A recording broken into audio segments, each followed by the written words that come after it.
నమస్కారం. ఘంటారావానికి స్వాగతం. ముందుగా ప్రధాన అంశాలు. హుజూర్ నగర్ పర్యటనలో ముఖ్యమంత్రి రేవంత్ రెడ్డి కాసేపట్లో సన్నబియ్యం పంపిణీ పథకానికి శ్రీకారం.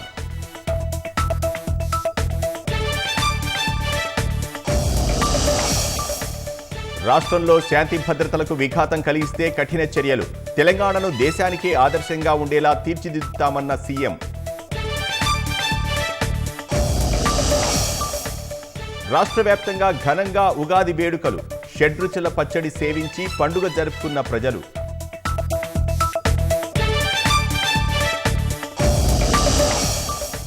దేశ సంస్కృతికి ఆర్ఎస్ఎస్ వటవృక్షం లాంటిదన్న మోదీ. జాతీయ చైతన్యాన్ని కాపాడటమే ప్రధాన ఆదర్శమని వెల్లడి.